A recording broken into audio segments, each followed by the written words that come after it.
बचपन से तुम ऐसी हो, जरा से शोर से उठ जाती थी और उरूज लोरी के बगैर सोती नहीं थी। तुम्हारे बाबा लोरी गाते थे और मैं गाना गाती थी उसके लिए। उस दौरान तुम रोती रहती थी और उरूज सो जाती थी।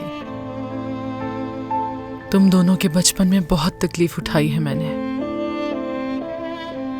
शायद तुम्हें याद हो दरिया, छोटे थे तुम लोग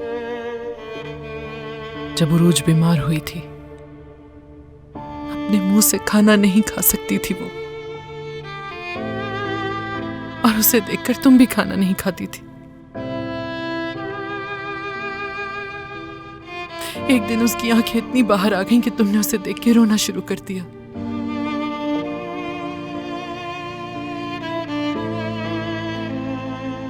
तुम बचपन से ही बहुत गुस्से वाली रही हो दरिया। सिर्फ उरूज ही तुम्हें पुरसुकून कर सकती थी। मैंने हमेशा खुदा का शुक्र अदा किया कि मेरे बच्चे आपस में इतना प्यार करते हैं एक दूसरे से। अलग कैसे हो सकते हो तुम लोग मेरे लिए? जिस तरह उरूज मेरे दिल का हिस्सा, इस तरह तुम भी मेरे दिल का हिस्सा हो। एक बात बताऊं तुम्हें, तुम 3 बहनों में तुम बिल्कुल मेरे जैसी लगती हो,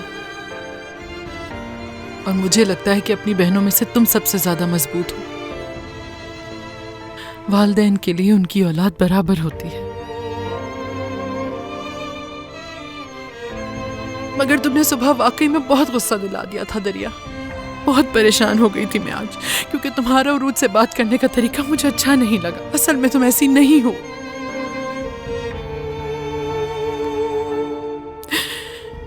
तुम मेरी तरह एहसास करने वाली हो।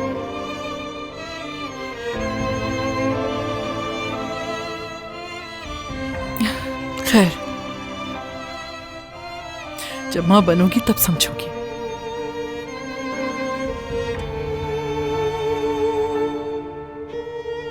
मुझे उसे समझने की जरूरत है अम्मी। जितना जल्द हो सके उसे समझ जाऊं तो बेहतर है। फिर कहीं ऐसा ना हो कि देर हो जाए। दरिया, बास चीजें ऐसी होती हैं जो तुम नहीं कह सकती। अल्फाज नहीं मिलते उसके लिए। लेकिन एक दिन ऐसा आता है कि बस यादें रह जाती हैं। ये कमरा और आपस की गुफ्तगू, बहुत याद आएगा उस वक्त तुम्हें। उस दिन तुम्हें मेरी बातें समझ आएंगी। अब अपनी माँ की एक बात याद रखना, बहन है तुम्हारी उरूज, ये कभी मत भूलना। अच्छी दोस्त है जिससे तुम हर बात शेयर कर सकती हो। चलो खाना खा लो अब हमारे साथ। मुझे भूख नहीं है अम्मी।